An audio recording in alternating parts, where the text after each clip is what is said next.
I was born and raised in Los Angeles, California, in the United States, as was my father and his father before him. Los Angeles is the birthplace of the LGBT revolution.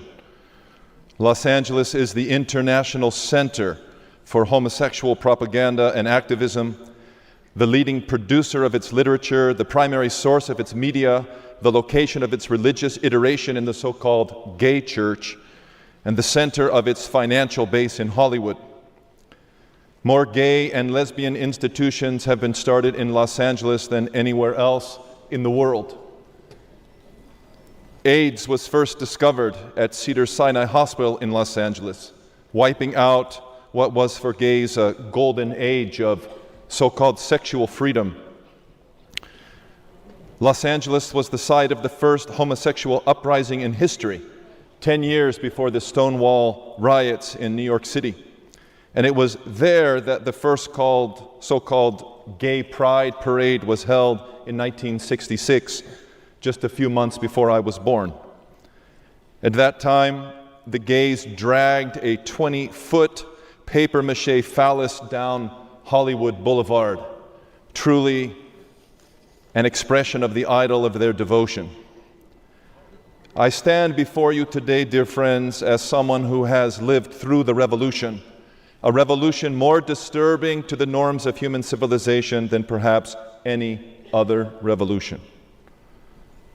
When I was born, the Los Angeles Police Department was making thousands of annual arrests of homosexual men for public sodomy and fellatio in our city parks and public bathrooms.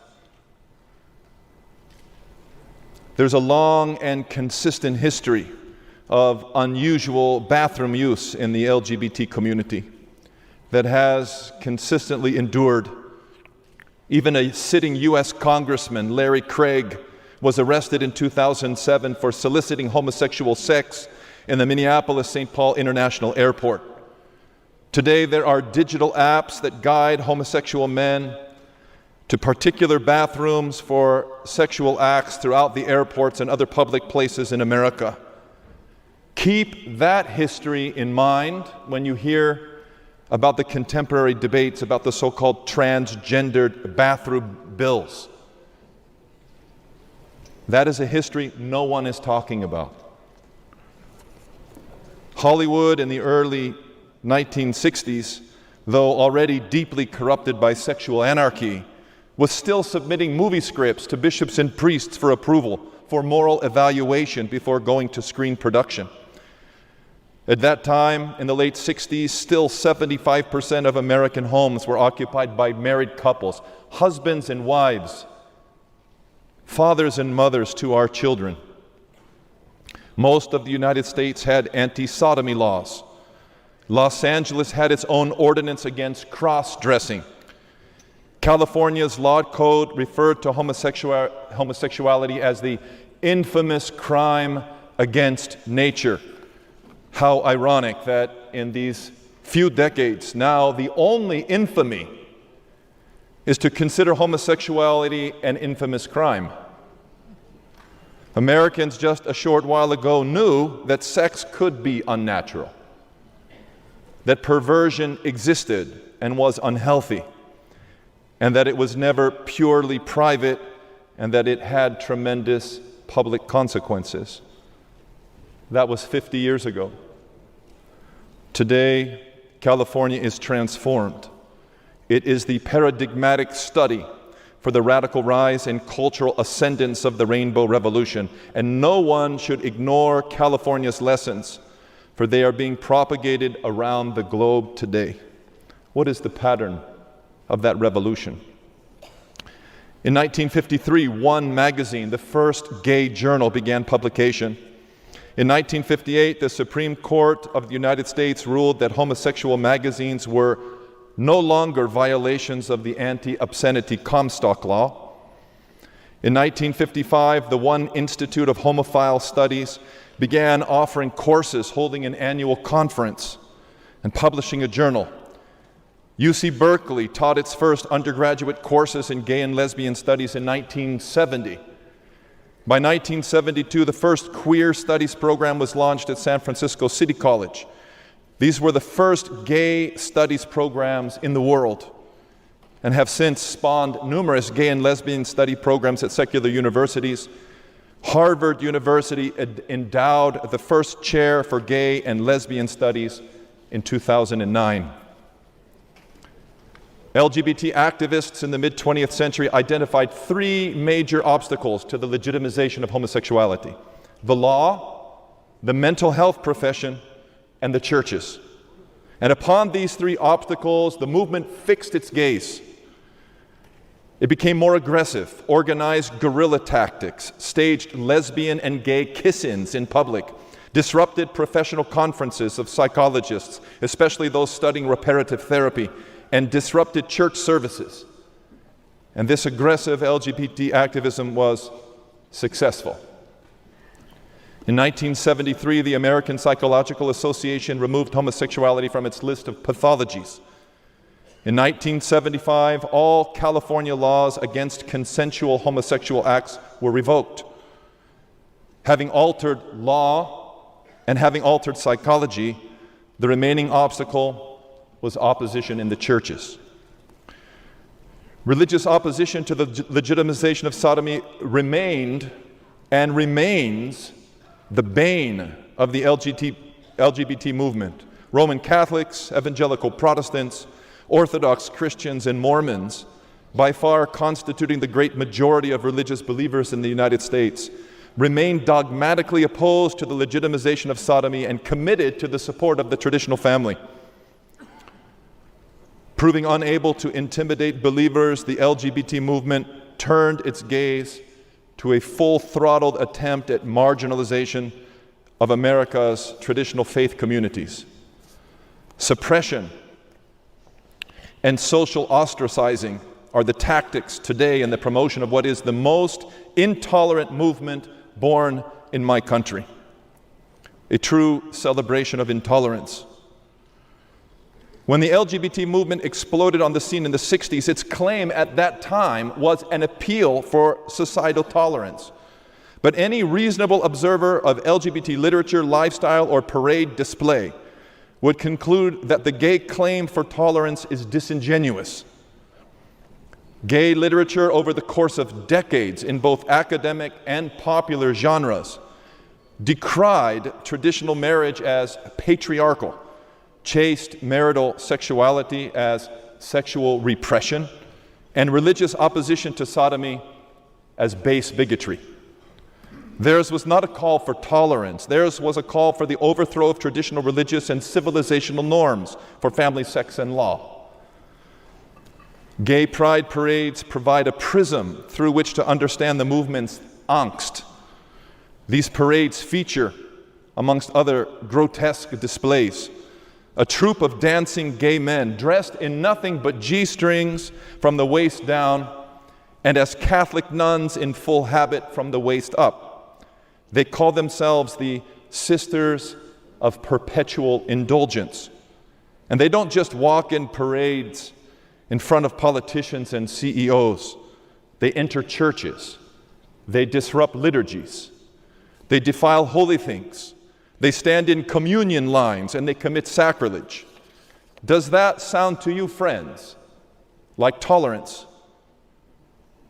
Extremist provocation is what it is. In 1976, Los Angeles officially established Gay Pride Week, and it has since become not just a state, but a national commemoration. These are the new holy days of the secularists. And the movement has its new icons as well.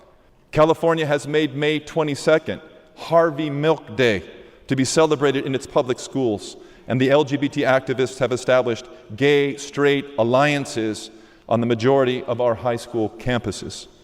The goal is the overthrow of traditional marriage and family life and the essential restructuring of society.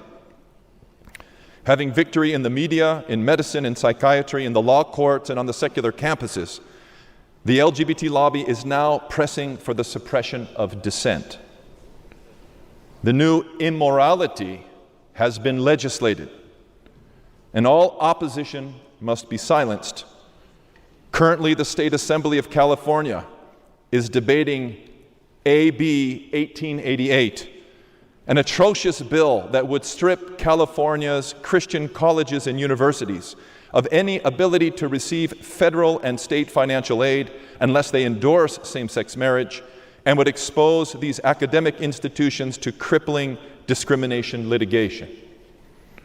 The sodomization of California was and is an anti-democratic imposition. A majority of our citizens rallied against this to promote State Propositions 6, 22, and 8. All were designed to protect traditional marriage. And unable to bear the rebuke of democracy, the LGBT movement found support from our new national oligarchs, that is, our activist judges, to eviscerate the will of the people, and all state laws banning same-sex marriage were overturned last year in 2015. Today, the USA has a national ambassador for the promotion of sodomy, and it uses the LGBT agenda as a litmus test for granting humanitarian aid and military intelligence against terrorism to needing nations.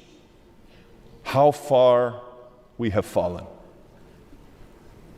Here is but a summary of a volcanic movement that has succeeded far beyond the imagination of its founders. A blitzkrieg of social upheaval, an outbreak of societal insanity, an explosion of vulgarity and perversion unheard of in the history of the West that makes the barbarian invasions of the 5th to the 9th centuries, popularly known as the Dark Ages, look timid. It is the withdrawal of grace from a culture, the descent of the plague of impenetrable darkness, the 9th plague on ancient Egypt at the hand of Moses, the God-seer, upon the contemporary West. When will this degrading ideology crumble? This ideology is a cultural and religious iconoclasm. The homosexual political agenda is anti-religion and anti-civilization at its core. There is no precedent in any religion or civilization for defining marriage as between two persons of the same sex or legitimizing same-sex eroticism. Such violent iconoclasm does not just hold in contempt classical religious and political philosophy, but it disdains and it claims superiority over all the great religions of the world, not just rejecting Judaism and Christianity, but Buddhism and Islam as well. Buddhism rejects a lifestyle in which sexual pleasure, unhindered by the moral considerations of nature, fidelity, and chastity, is celebrated. Such attachment to sensual pleasure in Buddhist teaching is an obstacle to nirvana. Homosexuality is regarded as an impediment to acceptance into Buddhist monasticism. And the Dalai Lama has affirmed that sodomy is considered sexual misconduct in Buddhism. The Four Noble Truths and the Eightfold Path forbid unlawful sexual acts, including sodomy, as the misuse of nature, and the LGBT movement recoils at the consideration that moral law governs sexual acts at all. Islam condemns sodomy as both a sin and a crime. Surah 7 castigates men who lust after other men instead of women and brands such persons degenerates. Muhammad is recorded as ordering the execution of anyone practicing sodomy. If you find anyone doing as Lot's people did, kill the one who does it and the one to whom it is done. It's reported in the Hadith. The sacred texts of Judaism present sodomy as such an offense to heaven that the fires of hell appeared ahead of time and consumed Sodom in the flames. Moses, the God-seer, forbid sodomy in the Pentateuch as a sin and a crime. Quote, "You shall not lie with a male as one lies with a female. It is an abomination." Leviticus 18:22. Jesus Christ, our Savior, not only reaffirmed Moses' legislation against sodomy in his famous Sermon on the Mount, he also reaffirmed the terrifying position of the homosexual city of Sodom on the Day of Judgment. and pressed the law of chastity, calling upon his followers to be free not just of unnatural sexual acts, but of perverse sexual thoughts. St. Paul called same-sex erotic attraction unnatural affections, an evidence of a depraved mind. And to approve these acts, he says, is to abandon God.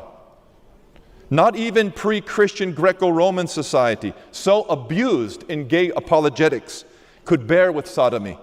Socrates abhorred it, and Greco-Roman society never conceived of undermining the normative definition of marriage as a union between a man and a woman with the intention of bringing forth and raising children. Classical society held in contempt the notion that whatever is done privately by consenting adults has no impact upon the stability of the city itself. Classical society knew that private sexual anarchy is never ultimately private and always has a detrimental impact upon societal health and virtue.